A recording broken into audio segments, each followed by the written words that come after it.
the national perception around the Ohio State Buckeyes. Is it incorrect? Maybe not all the way, but I don't think it's all the way accurate either. We'll talk about it right now, but before we do that, one, make sure you are subscribed. Ohio State Buckeye fans, go ahead and hit the subscribe button. When you do that, it lets us know you want more Buckeye content. So thank you for that. Equally as important, Roback, bringing you the hard count today. Now, Ohio State fans, when you go to Roback.com, they have an official deal. Does Ohio State with Roback? Get yourself some nice Ohio State gear in Roback's apparel. Me personally, if I were an Ohio State fan, I'm looking at that red Ohio State hoodie with the script Ohio on it. It's fresh now. I'm just saying, I know things are warming up a little bit, but the Hezzy hoodie from Roback, never a bad climate to rock that thing in. So go ahead and lock in with them. Code JD on Roback.com, no periods. Those two letters, JD on Roback.com, for a generous 20% off for all new customers through the end of this week. That's spelled RHOBACK.com.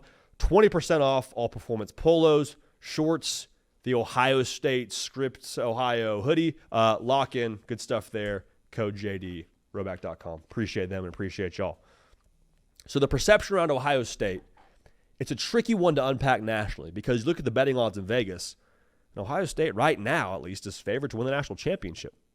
After having won the national championship last year, those are the odds. I think the narrative in the conversation, though, is a little bit less optimistic because of how much Ohio State lost. Like, that's really all people are talking about, at least for me. Whenever I hear Ohio State mentioned, it's always, well, they did lose X amount of players. They did have 14 players drafted. They did lose Will Howard. They did lose their coordinators. Yeah, that's true. That's true. That's not, an irresponsible thing to note, but like to me, it totally like discredits what Ohio State still has. Ohio State, did they lose 14 players to the draft? Yes. Is that a massive bummer? Absolutely.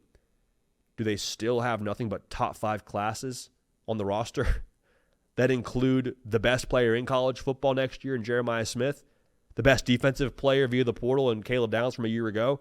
Sonny Styles, I told you, I think he'll be the best linebacker in college football next year. 5-star Julian Sayin, the most accurate quarterback from his cycle. That included DJ Lagway. They still have a lot there. Like Ohio State, with what they lost, it's like a rich person getting robbed. Hey, we robbed your beach house. Which one?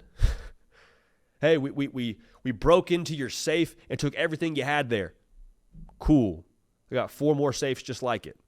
Yeah, it hurts. It's not ideal to lose 14 players to the draft, and I don't mean to just be too casual about what Ohio State lost, but like there's a reason why they're still favored to win the national championship in Vegas, because people understand that roster is still stacked. People that actually pay attention to college football, like I know y'all do, still stacked. So we talk about what it's going to take to be successful in 2025. To me, the new coordinators is what you look at, but I have confidence in Brian Hartline because Ryan Day is an offensive guy, has been his entire career. There's some extra hands on the wheel should Brian Hartline need some extra help. Also, Brian Hartline for a full year now was game planning with Chip Kelly. So it's not like Brian Hartline is walking to this thing like wide-eyed and in over his head. He's ready for this job. I don't believe that he would have gotten it if Ryan Day didn't feel like that was the case. Now, I've been very critical of Matt Patricia.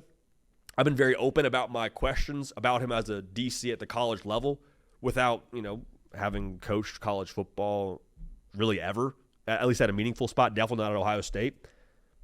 Even with my concerns, he can still point to his jewelry box and say, hey, look at these Super Bowl rings. I know football. And to that I'd say, Matt, you're absolutely right. I hear you. I have my reservations, but I hear you. And so I do think now to repeat, a lot of it will come down to Ryan Day and where he set the temperature at culturally. It's cliche. You probably roll your eyes at this. You said, JD, this is April talk. It's April talk, but guess what? It's also true.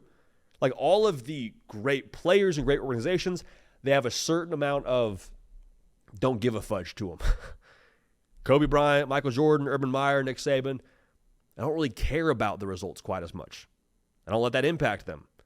If Ohio State is able to block out what last year was and say we don't care what last year was, to quote Caleb Downs, at some point you have to reset, and they do reset, and they have that same hunger and that same energy about themselves they had in the playoff, and they have it for the entirety of the season.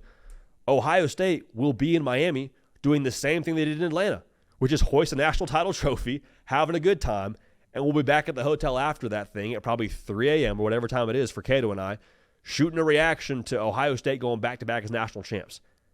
It's not unreasonable to say that. It's not unreasonable, and a lot of it to me does come back to culture because talent, you see what Julian's saying is you hope he's able to translate, to what he was as a prospect this year. I believe he'll be the starter for Ohio State, and that's a massive, massive part of this.